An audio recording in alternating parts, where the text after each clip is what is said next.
1 Pedro capítulo 5, a gente vai falar sobre algumas coisas hoje. Estou feliz de estar aqui com vocês, muito bom. A Bíblia nos convida a encher os corações de elpis, que é uma palavra grega que significa esperança, que é traduzida como a expectativa de coisas boas. Expectativa de coisas boas. Eu gosto muito quando por várias vezes no Evangelho Jesus, vendo as pessoas assim na dependência e na confiança dele, ele dizia: a tua fé te salvou, ou seja feito conforme a tua fé. A gente quer ver um pouquinho sobre o que Pedro fala sobre os dias que nós estamos passando. São dias de desafios à nossa fé, mas com certeza já sabemos que por natureza nós somos mais do que vencedores. Por natureza, é a natureza de um filho. O filho já é mais do que vencedor. Começando no versículo 5, 1 Pedro 5, versículo 5. Se você tiver a Bíblia e quiser abrir, ou se você tem aí o seu smartphone, o teu tablet, conecta ali na Bíblia, online, e acompanha com a gente. Pedro aqui no versículo 5, ele começa dizendo o seguinte: rogo igualmente aos jovens. Hoje é a Vibe Sunday, né? E então Pedro está falando com a Vibe, tá? Rogo igualmente a Vibe.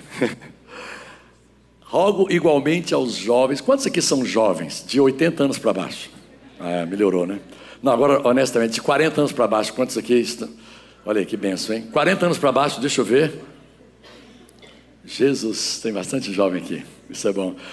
Rogo igualmente aos jovens que sejam submissos aos mais velhos, aos que são mais velhos.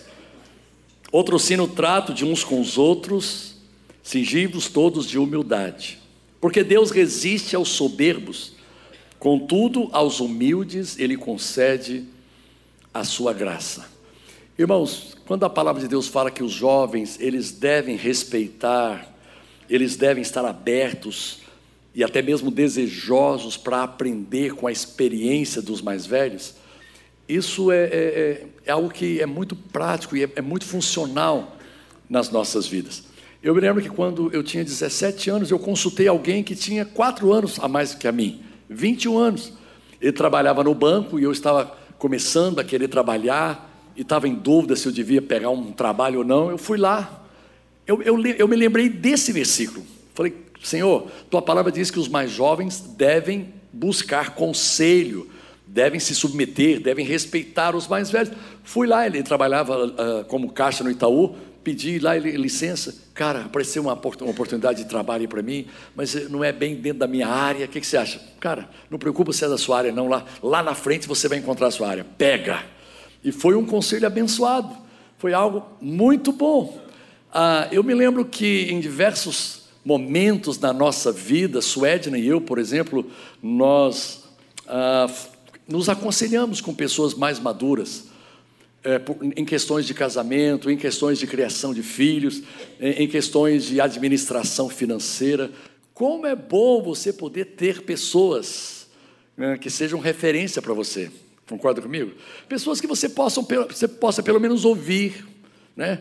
Talvez você não precise necessariamente se expor, abrir a sua condição, mas gente que você vai dizer assim: cara, como é que funciona a sua vida financeira? O que você poderia me ajudar? O que você poderia me aconselhar? Como é que funciona o seu casamento? Como é que funciona essa questão de comunicação do casal? Como é que funciona essa questão de criar filhos, educar filhos na Bíblia? A gente ouve tanto. Como é que isso funciona? Me lembro que lá em Goiânia a gente tinha um casal de pastores que eles eram missionários. Eles foram morar lá em Goiânia por conta do mover que Deus estava liberando, estava trazendo lá para Goiânia. E era um casal americano. E eles tinham 5 filhos. 5 filhos.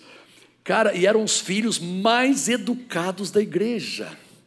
Eu falei: caramba, tinha gente que tinha um filho só e esse um filho era o mais mal educado da igreja.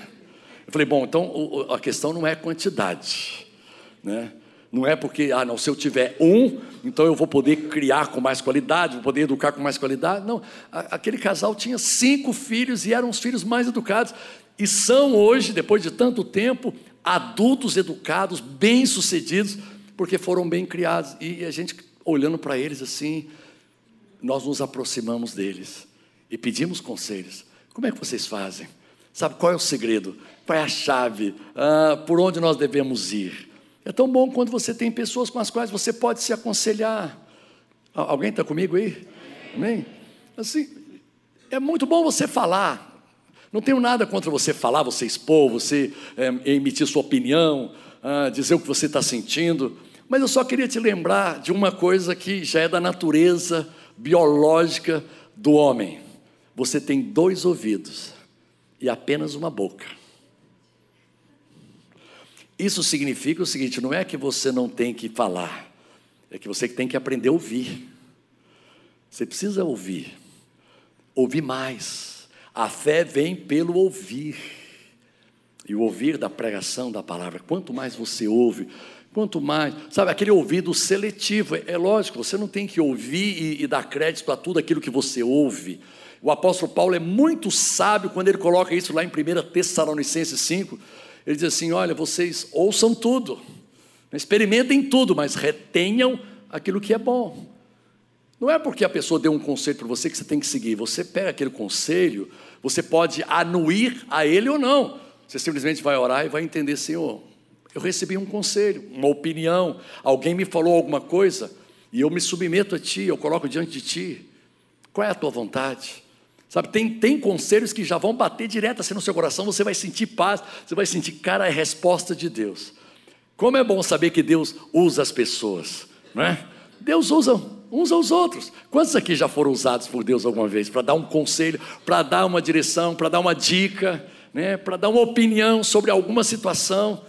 E a pessoa falou, poxa, obrigado por essa dica, foi muito bom, eu estava angustiado, eu estava aflito, eu estava inquieto no meu coração, sem saber, ansioso, e essa frase que você falou, ou esse conselho que você me deu, calhou bem, sabe, entrou bem dentro de mim aqui, muito obrigado. E às vezes acontece isso entre nós pastores também. Os pastores também têm tribulação. Vocês acreditam nisso? Que os pastores são atribulados, que nós passamos por desafios em todas as áreas. Se Jesus, que é Jesus, foi tentado em todas as áreas, imagine nós, né? Só que a Bíblia diz que ele, contudo, sem pecado, mas ele foi tentado. E muitas vezes ele queria ter ouvidos para ouvir, para poder falar e que pudessem ouvi-lo. E muitas vezes ele desabafava, né? Ô geração incrédula, de vez em quando ele soltava uma coisa dessa, né? Ô geração incrédula e perversa, até quando estarei convosco? Até quando vos sofrerei? Mas é muito importante, dentro dessa visão de família de Deus, dentro dessa visão de corpo de Cristo, você entender que a gente pode ajudar uns aos outros. E é exatamente o que Pedro diz, olha, no fundo, os mais jovens devem respeitar e devem se espelhar nos mais experientes, principalmente naqueles que têm bom testemunho. Não é porque a pessoa tem cabelo branco que ela é sábia, né? Não é porque a pessoa tem cabelo branco que ela é aprovada na vida. A gente sabe de muita gente que, infelizmente, mesmo com os cabelos brancos, continua vacilando, continua titubeando, continua tropeçando, continua vivendo em derrota e fracasso. E às vezes jovens, né, que não têm nem cabelo branco, mas já são mais maduros, são mais consistentes, são mais sólidos na vida, nas suas decisões, nas suas escolhas, às vezes até servem mais de modelo e referência do que pessoas mais velhas. E no final aqui ele diz, olha, no trato uns com os outros, todos devemos nos cingir de humildade. O que é humildade, irmãos? Humildade é ter um espírito ensinável, é um coração ensinável, é ter um coração aberto para aprender. Quantos admitem que você não sabe tudo na vida? É fácil admitir isso, né? É uma conclusão rápida e lógica. Claro, mas interessante que a Bíblia diz que alguns se ensoberbecem e imaginam que sabem demais e talvez até sejam mesmo donos da verdade. Ninguém é dono da verdade, o único dono da verdade é Jesus. Conhecereis a verdade que sou eu e a verdade vos libertará. Se pois o Filho vos libertar, verdadeiramente sereis livres. Ele é o dono da verdade porque Ele é a verdade. Mas todos nós precisamos de nos cingir, de nos revestir, de nos postarmos com essa atitude de, cara, eu tenho que aprender.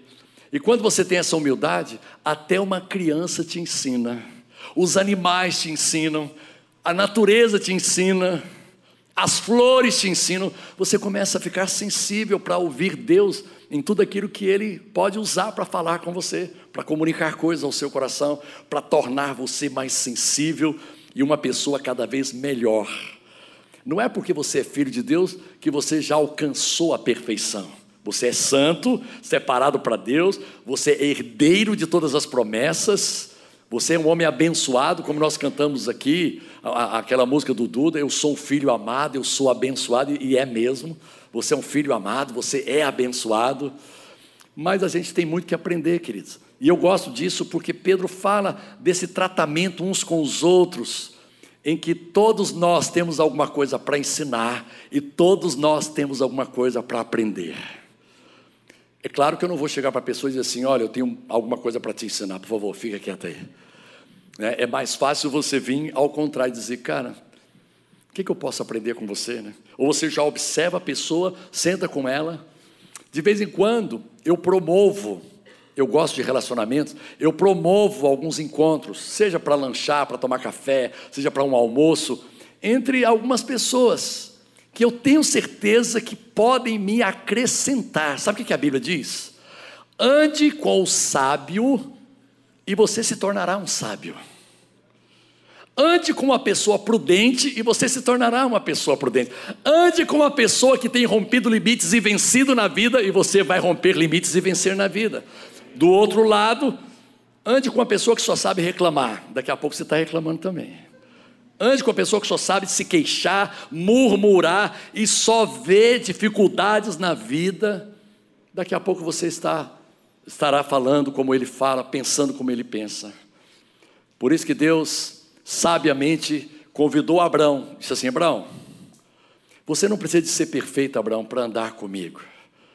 Porque não tem jeito de você ser perfeito, a não ser que você comece a andar comigo.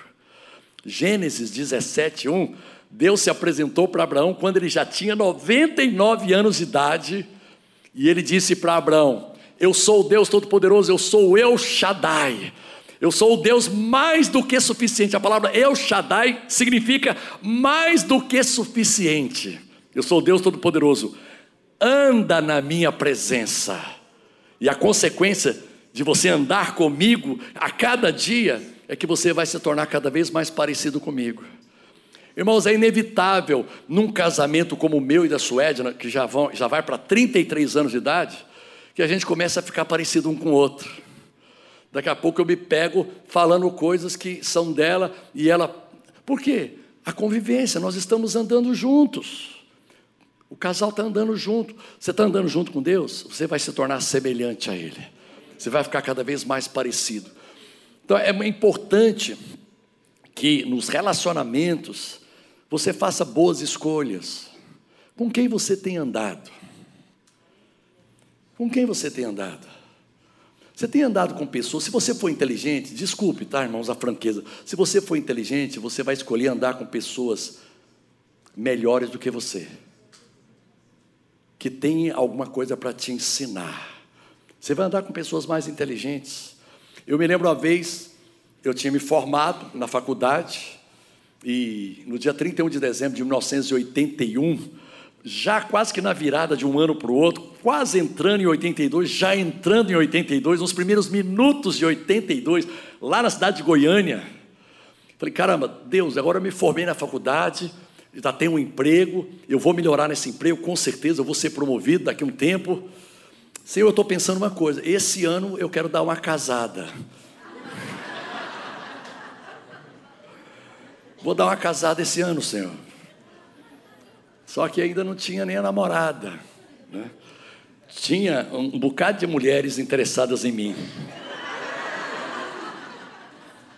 Eu já contei para vocês aqui, né? Umas 3 delas disseram assim, ó, me puseram as mãos sobre mim, na minha direção assim, assim diz o Senhor, é a vontade dele que você case comigo. ouvi isso de 3 moças. Eu falei, caramba, eu não sabia que Deus tinha liberado novamente a poligamia, aleluia. Mas eu fui na Bíblia e não estava lá, irmãos. Na Bíblia estava escrito o seguinte: portanto deixará o homem a seu pai e a sua mãe, e se unirá à sua mulher. Está no singular. Poderia estar as suas mulheres, né? Porque aí daria uma margem para você ter 1, 2, 3, 4 esposas.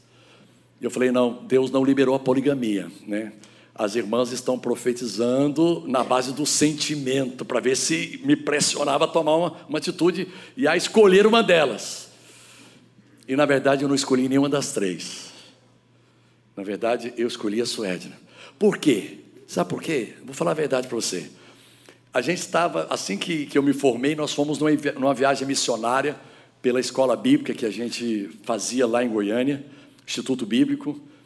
E a gente foi para uma cidade lá no interior de Mato Grosso, na divisa com a Bolívia, uma cidade chamada Vila Bela da Santíssima Trindade. Alguém já ouviu falar? Ah, não acredito nisso. Tem alguém que ouviu? E havia uma base de uma missão holandesa ali, o pastor Gustavo Brinsken. E eu admirei aquele homem, um homem assim arrojado, um homem, ele construiu um hospital, e ele tinha um avião bimotor, e ele fazia missões com aquele avião, ele era um piloto. Cara, eu fiquei impressionado assim com a agilidade dele, com a dinâmica do ministério dele. E um dia, só estava eu e ele, falei, pastor Gustavo, o senhor podia me dar um conselho? O que eu preciso ver numa mulher para casar com ela? Cara, ele me deu a resposta mais surpreendente que você possa esperar. Porque eu imaginei o seguinte, olha, você tem que... Primeiro eu pensei que ele ia dar uma série de conselhos, né? Olha, não, a mulher tem que ser uma mulher de oração, tem que ser uma mulher que lê a Bíblia, uma mulher isso, aquilo. Eu estava levando para o lado espiritual. Ele falou só o seguinte, olha, a mulher tem que ser inteligente.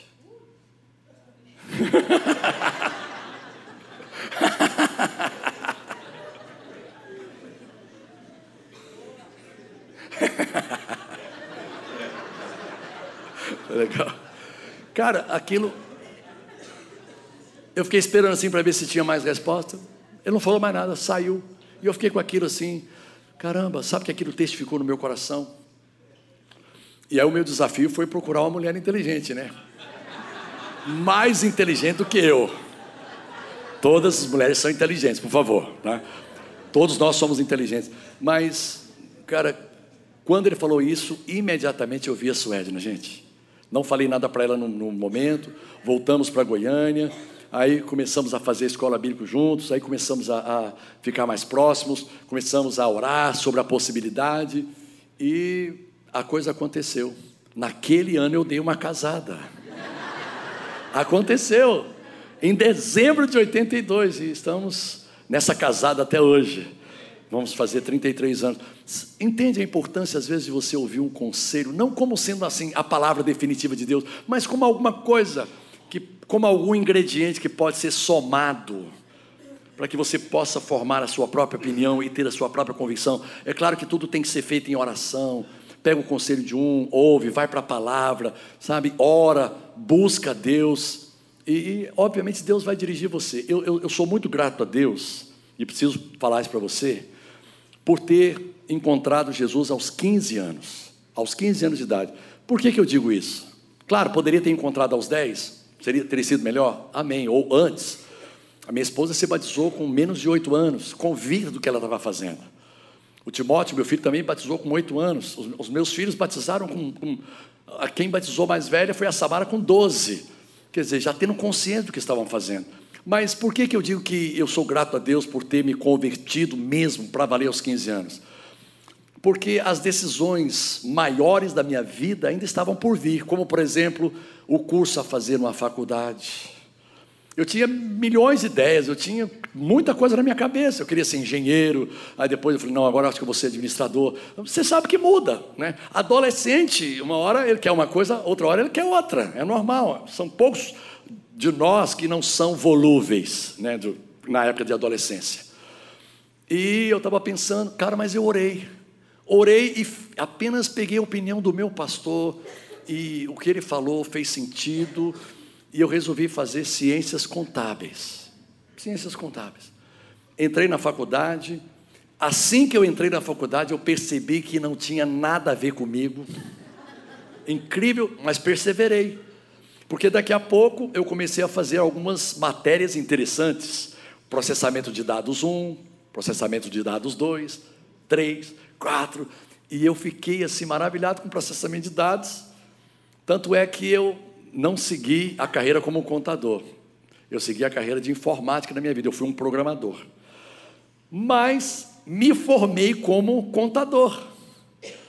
Agora, eu trabalhava no lugar quando eu entrei na faculdade. Mas durante a faculdade eu mudei de emprego, pelo menos 2 vezes. Nesse emprego que foi o melhor, que foi aonde eu trabalhei até quando o senhor me chamou para o ministério, era uma estatal. Quando eu entrei ali, eu descobri que a nível de cargo superior só tinha vaga para contador. E uma vaga só, mas faltava 1 ano e meio para eu formar. Eu falei, Senhor, já vou lá logo dar serviço para o teu anjo. Segura esta vaga. Durante 1 ano e meio, Deus segurou aquela vaga. Assim que eu me formei, entrei com um pedido junto ao governador. Via alguém que trabalhava lá, não era um político, mas era alguém que trabalhava lá no palácio. E, irmãos, no dia em que eu fiquei noivo, sem eu saber, num sábado, 5 de junho de 1982, o governador assinou a minha promoção. E eu não sabia nem que o governador trabalhava no sábado, mas esse trabalhou no sábado, né? Deus o fez trabalhar no sábado para nos abençoar. E foi algo tremendo assim. Poxa, Deus dirigiu a minha vida nessa área acadêmica e profissional.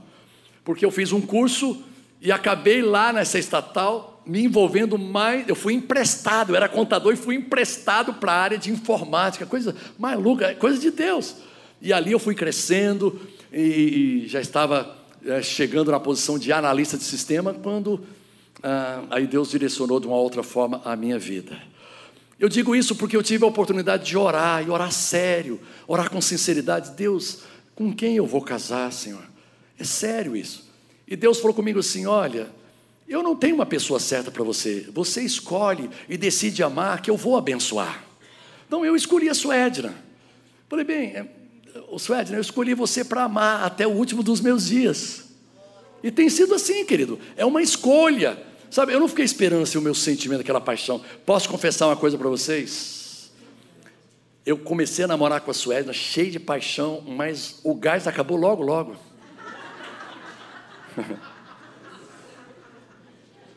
Cara, passado 1 mês, assim, e a gente já tinha marcado o noivado, porque foi uma coisa rápida. E você vai perguntar, pastor, mas por que teve que ser tudo tão rápido assim? A estrutura da nossa igreja era diferente. Para quem era líder, era uma série de critérios. Então a gente era muito amigo. Uns 4 anos a gente era muito amigo, mas não oficializamos nenhum tipo de namoro, porque namoro de quem era da liderança, eu não era pastor, mas era da liderança, como músico, tinha que ser um outro critério. Então a gente obedeceu, a gente submeteu e Deus nos honrou. Mas com 1 mês de namoro, cara, o sentimento foi embora. O sentimento foi embora. Já teve isso? Alguém já teve isso? Não levanta a mão, não. É ruim demais. Faz isso, não. Levanta a mão, não. É horrível esse sentimento. Cara, aí um dia eu decidi. Falei, vou acabar com isso. Vou acabar com isso. Eu estava no ônibus, com a mão no corrimão assim, aquele ônibus apertado, a Bíblia aqui debaixo do braço. Eu falei, Senhor, fala comigo aqui. E eu dei um jeito de abrir a Bíblia assim. Cara, caiu no Salmo 62, versículo 1, que diz assim, espera, ó minha alma, silenciosamente no Senhor, porque dele vem a tua salvação. Cara, eu já ia falar com um pastor que coordenava lá o Instituto Bíblico, que era o nosso pastor, para dizer, cara, olha, eu comecei, mas eu não vou conseguir levar avante, o sentimento foi embora, e eu preciso confessar uma coisa para vocês, feia demais, muito feia. Fiquei noivo sem nenhum sentimento. Fiquei noivo. Se vocês, eu não vou mostrar para vocês, mas se vocês tivessem acesso às fotos, vocês iriam perceber com muita facilidade, não precisaria nem de um olhar profético, para ver que era o último lugar que eu queria estar no planeta Terra, era ali naquele lugar, aquela noite.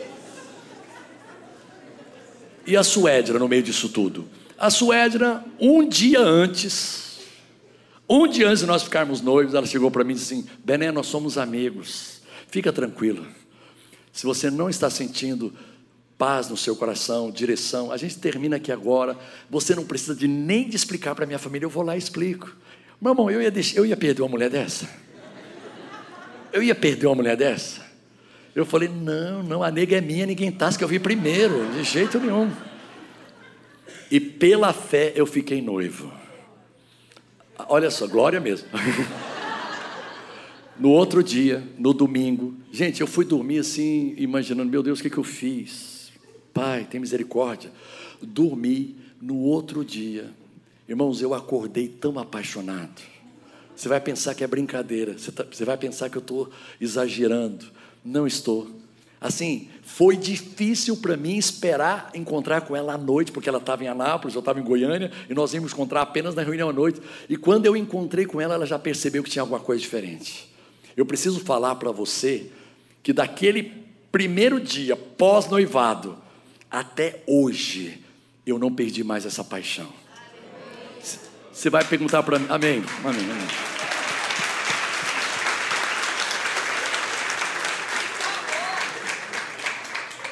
Você vai perguntar para mim assim, mas vocês passaram por dificuldades? É óbvio, gente, pelo amor de Deus. Não imagine que o nosso casamento ficou ileso e isento de guerras e dificuldades. Óbvio que não, tá?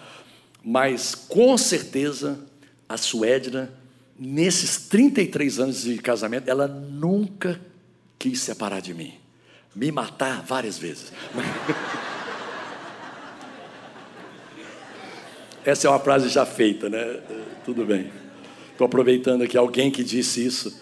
E é uma certa realidade, né? Tem vezes que você acorda assim meio implicado, mas sabe aquela decisão de amar, de levar avante o compromisso, cara, nunca mais houve assim falta de esse respeito e essa decisão. Estou dizendo isso por quê? Porque eu ouvi um conselho, eu fui guiado pelo Espírito Santo, procurei me submeter. Olha o que diz o versículo 6. Versículo 6, humilhai-vos, portanto, sob a poderosa mão de Deus, para que Ele, em tempo oportuno, vos exalte. O que é se humilhar? É se submeter à maneira de Deus fazer as coisas, que com certeza não é da tua maneira. Quantos sabem, quantos já aprenderam nessa jornada da sua vida cristã, que Deus não tem nenhum compromisso com a sua lógica? Que você às vezes entrega o seu caminho e diz assim, Deus, eu estou entregando e já vou dar os passos para que o Senhor possa agir de acordo com os passos que eu vou dar. Primeiro, o Senhor faz isso. Segundo, o Senhor faz aquilo. Meu irmão, por isso que a Bíblia nos desafia a boterrim, é boterrim? É, por isso que a Bíblia nos convida a ir para o botequim, quer dizer, a boterrim, que é escolher confiar em Deus. Escolher confiar em Deus. A Bíblia diz lá, entrega o teu caminho ao Senhor, vírgula, confia nele, vírgula, e o mais ele fará. Tem gente que gostaria de suprimir essa parte do centro aí, entrega o teu caminho ao Senhor e o mais ele fará, e rapidinho. Não, Deus faz da maneira dele, do jeito dele. E às vezes pode parecer que Deus está demorando. Você já teve a sensação de que Deus demorou? Já teve a sensação de que, talvez alguns ainda estão com essa sensação de que está demorando demais? Mas posso te dar uma palavra de Deus? Deus nunca chega atrasado. Ele não está atrasado. Se você tem a sensação de que está demorando muito, é porque a ação dele vai ser tão sobrenatural, vai ser uma coisa tão maravilhosa, tão estupenda, tão sobrenatural. Meu irmão, escuta o que eu estou dizendo.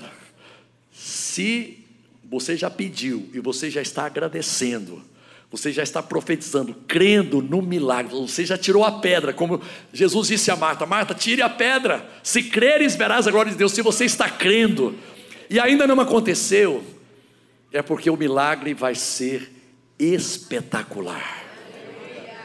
Se você crê nisso, diga amém. Vai ser espetacular. E vai ser muito acima daquilo que você possa pensar ou imaginar, porque a palavra de Deus me dá a base para crer dessa forma. Ela diz que Deus é poderoso para fazer o quê? Infinitamente mais do que tudo quanto pedimos ou pensamos ou imaginamos, segundo o seu poder que opera em nós, os que cremos. O seu poder que opera em nós que cremos. Meu irmão, continue firme na sua fé, persevere na sua crença, porque ela vai te trazer muitos frutos. Humilha debaixo da maneira de Deus fazer as coisas, e Ele no tempo certo. Qual é o tempo certo? É o tempo de Deus. E é um tempo que vai te surpreender. Eu posso garantir para você que apesar de toda a certeza e expectativa que havia no coração de José, ele não imaginou que ia ser naquele dia. Ele foi pego de surpresa. Um dia ele acordou na prisão, no outro dia ele acordou no palácio. Que isso, gente? Milagre 24 horas. Olha, hoje a sua situação pode estar de um jeito que você não vê perspectiva, você não vê solução. E tem inimigos que estão aí falando aos seus ouvidos, fortalecendo essa desesperança. E talvez em alguns casos até um desespero. Ai, pastor, está demorando demais. Cara, eu preciso que você confie que Deus está no controle e que Ele está preparando você para ocupar lugares altos. Ele está preparando você para ser cabeça. Deus, mais do que você, deseja que você deixe de ser cauda para ser cabeça. Mais do que você possa imaginar, Deus quer colocar você por cima. Não é a vontade do teu pai, assim como não é a vontade de nenhum pai daqui da terra que os seus filhos estejam por baixo. Meu irmão, não tem nenhum pai ou mãe em sã consciência que não deseje que os seus filhos sejam bem-sucedidos. Quantos pais ou mães nós temos aqui? Levanta a mão. Estou falando a verdade? Você não profetiza a respeito do futuro dos seus filhos, que será brilhante, que será abençoado, que eles serão prósperos, que eles serão bem-sucedidos? Nós que somos limitados, nós que somos humanos frágeis e falhos, deficientes, desejamos isso para os nossos filhos, quanto mais o nosso Pai. Você pode ter certeza absoluta, que o desejo do coração do teu Pai que está no céu é que você seja bem-sucedido. Pastor, qual o respaldo bíblico? Salmo 1:3, e tudo quanto ele colocar a mão em tudo quanto ele fizer, será bem-sucedido. Deus está te preparando para coisas maiores do que você imagina. Deus está preparando, Deus está dilatando a sua estrutura, Deus está expandindo a sua visão, Deus está expandindo a sua capacidade de enxergar no mundo espiritual, Deus está expandindo a sua consagração, Deus está expandindo a sua estrutura de caráter, para que você possa conter o peso da glória de Deus, porque vai ser um peso muito grande. Está respaldado na Bíblia. A nossa leve e momentânea tribulação não são para comparar com o eterno peso de glória. Querido, eu posso olhar para alguns e posso dizer, como sempre eu falo, alguns estão grávidos. Você está grávido de coisas grandes em Deus. Você está gestando no Espírito coisas grandes, maravilhosas. E pelo rosto de alguns, já estou percebendo que já entrou em contração, né? Já entrou em estado de parto, né? De trabalho de parto, desculpe. Já entrou em trabalho de parto. Não desista. Não desista. Fala para o teu irmão, não desista, a vitória é grande demais. Não desista, a vitória é grande demais. Deus não te ilude. Deus não ilude você. Você não pode cair no laço do diabo de imaginar que Deus está iludindo você, que nós estamos iludindo você. Meu irmão, para cada promessa da palavra de Deus, nós já temos em Jesus o sim e o amém. A Ele a honra, a glória, aleluia.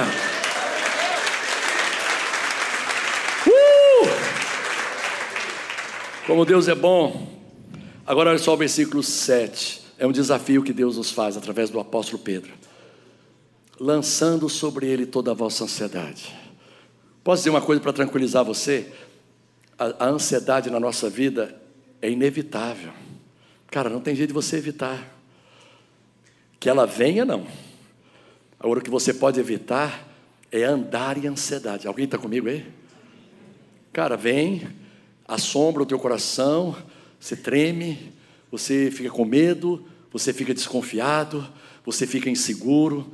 Meu Deus, será que vai dar certo? Será que tu estás no controle mesmo?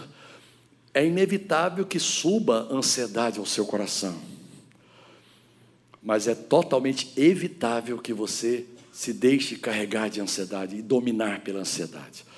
E o apóstolo Pedro diz assim, ele nos dá um ótimo motivo, uma ótima razão, uma razão simples e maravilhosa. Lancem sobre ele a ansiedade que vocês estão tendo, porque ele está cuidando de vocês. Por que vocês estão ansiosos? Imagine o seu filho, sei lá, de 6, 7 anos de idade, acordando e dizendo assim, papai, mamãe, vai ter café hoje em casa? Vai, meu filho, papai está cuidando de você. Ah, tá bom. Aí ele toma café e você vê assim, uma expressão no rosto assim, de preocupação. Meu filho, você está preocupado por quê? Porque a gente está tomando café, pai. Mas será que vai ter almoço, mamãe? Vai ter almoço, papai? Aí, mas meu filho, que isso? Nós estamos cuidando, você está preocupado à toa. Filho, não precisa ficar preocupado.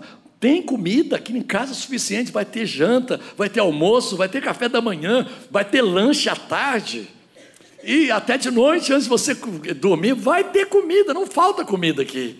Ah, mas será mesmo? Papai, vai ter roupa para eu poder trocar e sair na rua? Cara, é claro que o seu filho não age assim. Mas se agisse, você ia ficar muito preocupado com ele.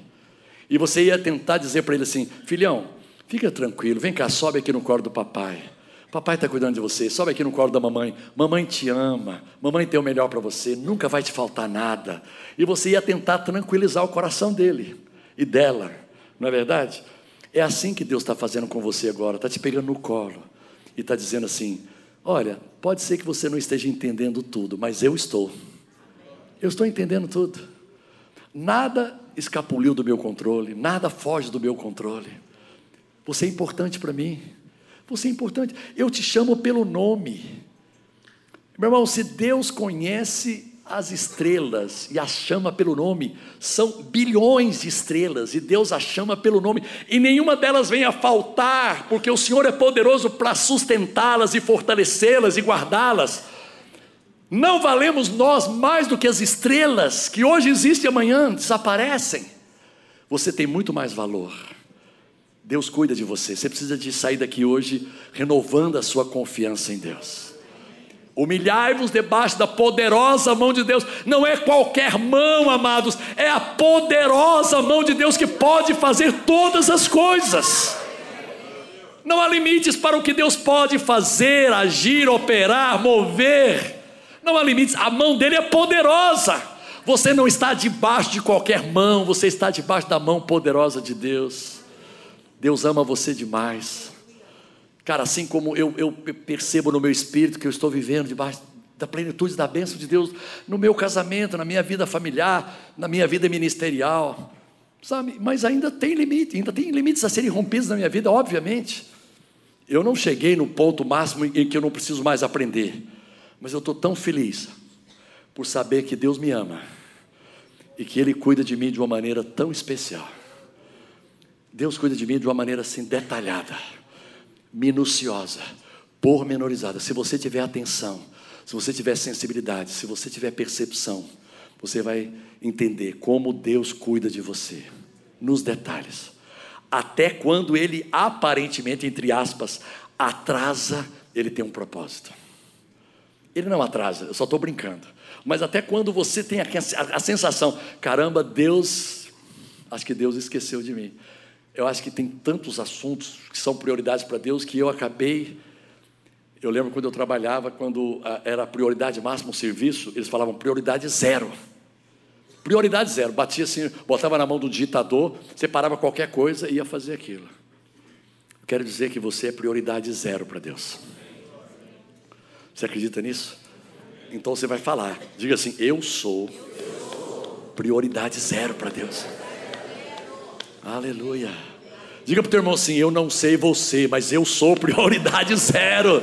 Aleluia, eu não sei você, mas eu sou prioridade zero para Deus. Deus para de fazer qualquer coisa para agir a meu favor.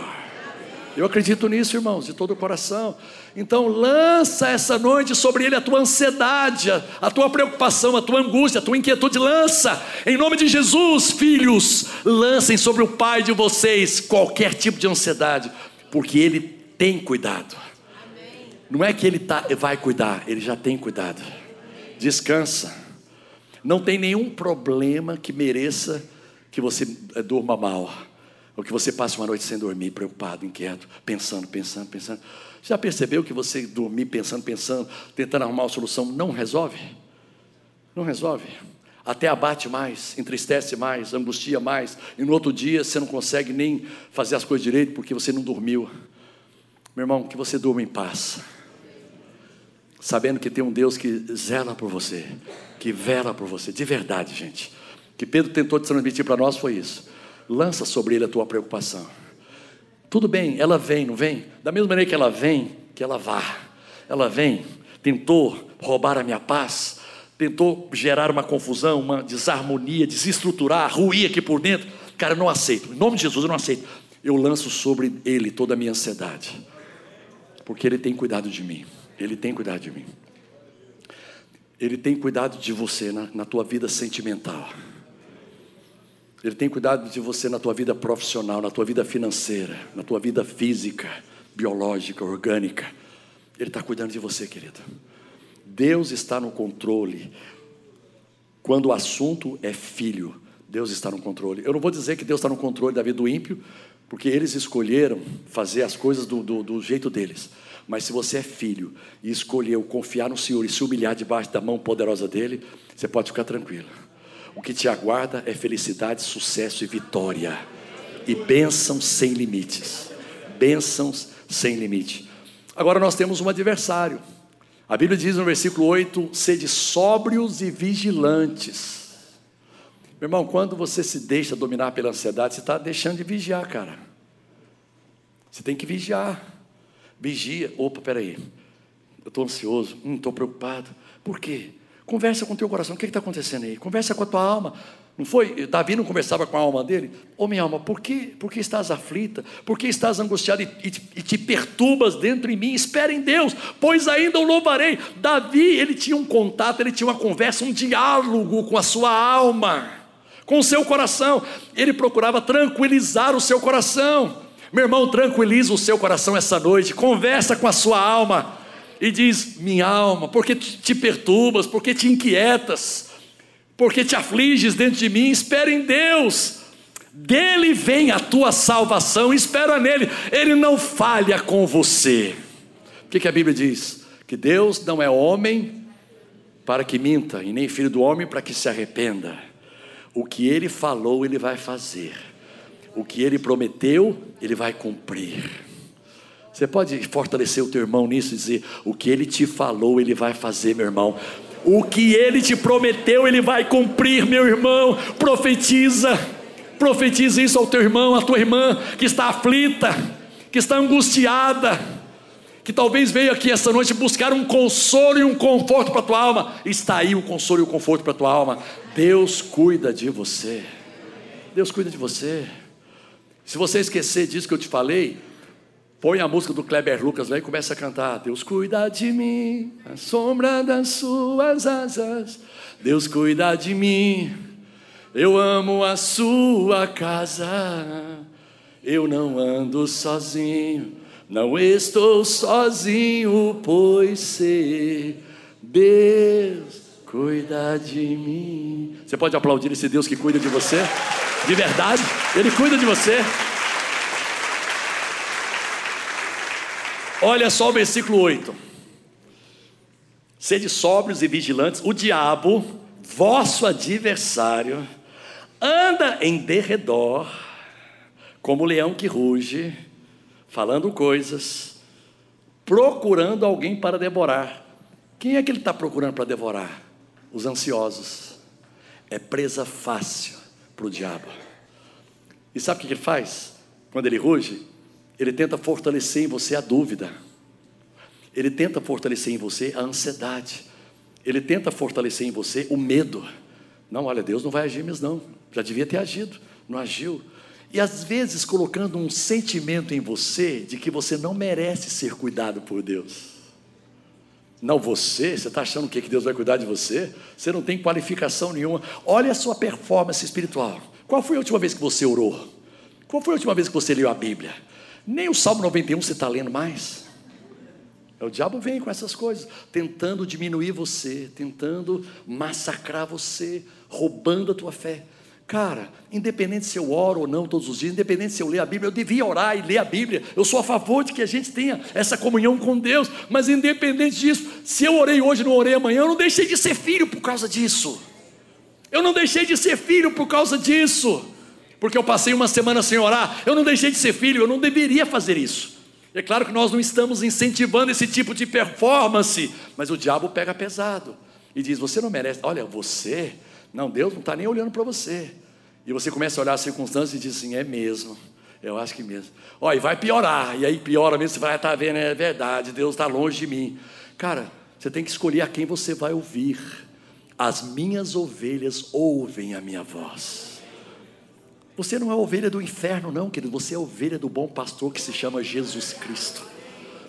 Você não é ovelha do inferno, você é ovelha de Jesus que te comprou com o seu sangue, te resgatou, te libertou do império das trevas e te trouxe para ser cidadão do reino da luz.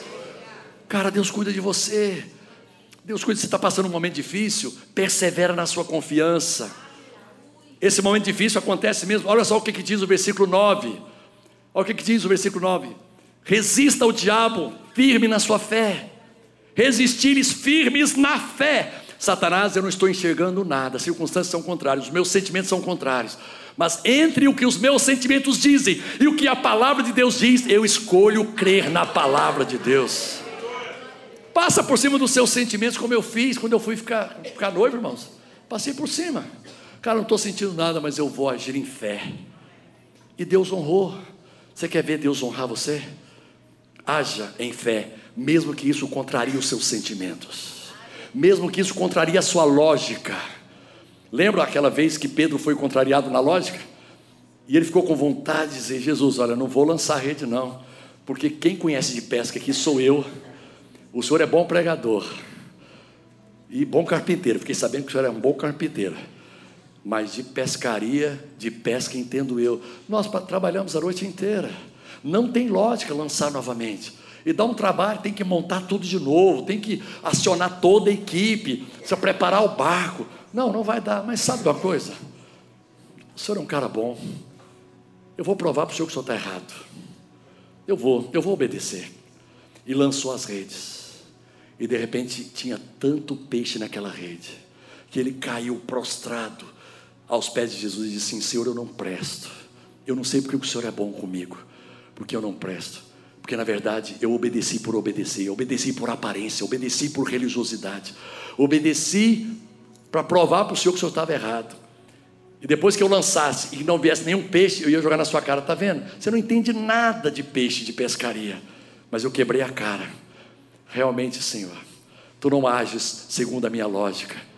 Se prostrou em ver a manifestação da bondade de Deus. Quantos sabem que Deus não precisa da sua bondade para usar de bondade para com você? Meu irmão, se Deus fosse depender da minha bondade para usar de bondade para comigo, cara, eu acho que talvez, eu ouso dizer que talvez nenhum de nós iríamos experimentar a bondade de Deus. Se a gente esperasse assim ser totalmente qualificado, perfeito, como alguns pensam, né? Não, pastor, não posso andar com Deus não, porque eu ainda fumo. Não, pastor, não posso andar com Deus ainda não, porque eu gosto de um cigarrinho. Não, eu gosto disso, gosto daquilo outro. Meu irmão, vem do jeito que você está e começa a andar com Deus. Mas a Bíblia diz que Ele vai me fulminar. Não. O Deus do Velho Testamento, na velha aliança havia uma mentalidade diferente. E não foi nem porque Deus escolheu aquilo. Os homens escolheram se ausentar da graça de Deus, se desconectar da bondade de Deus. Na nova aliança, pela obediência de Jesus, todos nós estamos sujeitos à bondade de Deus.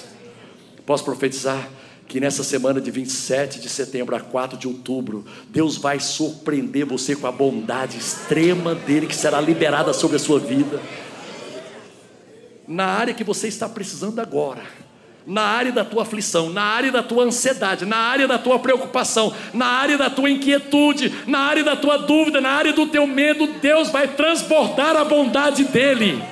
Meu irmão, esta é a semana em que Deus vai te surpreender com a sua bondade. Deus vai surpreender você. Tá certo, pastor, porque eu jejuei. Para de pensar dessa forma.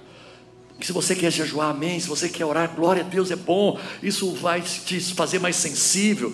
Mas Deus não depende do seu jejum e da sua oração. Deus não depende do seu mérito. Deus não depende da sua obediência. A única obediência que conta para Deus é a obediência que Jesus prestou a Ele até a morte de cruz. Romanos 5,19 fala isso claramente. Assim como pela desobediência de um só homem, o pecado entrou no mundo e todos se tornaram pecadores, e esse um homem é Adão, assim também, pela obediência de um só homem justo, Jesus Cristo, todos se tornaram justos. Meu irmão, o importante não é a tua obediência, o mais importante é a obediência de Jesus. O que não, por favor, não entenda que agora você pode desobedecer à vontade. Deixa eu dizer uma coisa, para a gente tentar concluir aqui. Na antiga aliança, você tinha que obedecer para ter acesso à bondade de Deus. Na nova aliança, você obedece porque Deus já é bom para você. Na antiga aliança, você obedecia para ser justificado. Na nova aliança, você obedece porque você já foi justificado. Você está entendendo? Que a obediência, ela flui como um fruto e não como a raiz. Ela flui como um efeito e não como uma causa. Vamos ficar em pé. Eu quero convidar você a crer por uma semana diferente. Eu falei uma coisa aqui na quinta-feira. Eu li no livro do Joe Osteen, um livro chamado O Momento é Este. Joe Osteen. Alguém já ouviu falar no Joe Osteen? Pastor de uma das maiores igrejas do planeta, Lakewood Church, lá em Houston, no Texas. Neste livro ele diz uma coisa interessante. Ele diz assim: não use as suas palavras para descrever as situações. Use as suas palavras para mudar as situações. Se o que Salomão disse lá em Provérbios 18 é verdade, irmãos, há muito poder naquilo que nós falamos. Porque Salomão chegou a dizer o seguinte: a morte e a vida, ou a vida e a morte estão no poder da língua. Aquele que a bem utiliza comerá do seu fruto. Agora eu quero ir um pouquinho além. Desculpa o Joe Osteen, eu quero ir um pouquinho além do Joe Osteen. Não para ser melhor do que ele, mas para complementar. Se for preciso, use as suas palavras para criar novas situações. Talvez situações não vão ser mudadas, como por exemplo a falência da sua empresa. De repente Deus quer que ela vá embora mesmo, porque Deus quer te dar algo novo. Use as suas palavras para criar um novo ambiente, uma nova atmosfera no seu casamento. Use as suas palavras para criar um desbloqueio na tua relação com os teus filhos. Não use as suas palavras para descrever as situações. Isso é mole e todo mundo faz. O Filho de Deus, ele tem poder para poder não apenas mudar as situações, mas até, se for necessário, criar situações inéditas e novas. Tem alguém que crê nisso, gente? Então eu vou te dar 1 minuto. Eu gostei do Bruno. O Bruno falou 1 minuto. Vou te dar 1 minuto para você levantar a sua voz. Levante as suas mãos. E com a sua voz, cria alguma situação nova que você precisa que aconteça na sua vida agora. Em fé. Você está debaixo de um ambiente de fé. Você está debaixo de uma atmosfera santa da presença de Deus. Não tenha medo de errar. Aquilo que Deus colocar no teu coração, profetiza. Libere agora as suas palavras para criar algo novo. Não mais para descrever as situações como elas estão, mas para mudá-las e, até se necessário, criar coisas novas e inéditas. Porque é assim que Deus age. A Bíblia diz que Deus chama à existência as coisas que não são como se já fossem. A Bíblia diz que Deus chama à existência as coisas que não são como se já fossem. E eu gostaria de dizer que você também chama à existência as coisas que não são, como se já fossem. Começa a criar na sua visão, começa a sonhar, começa a visualizar aquilo que é o plano e o propósito que você crê no seu coração, que é o plano e propósito de Deus para a tua vida. Chama isso para a existência, ainda que não exista no natural, mas chama a existência, chame a existência, e veja Deus fluir e operar, em nome de Jesus.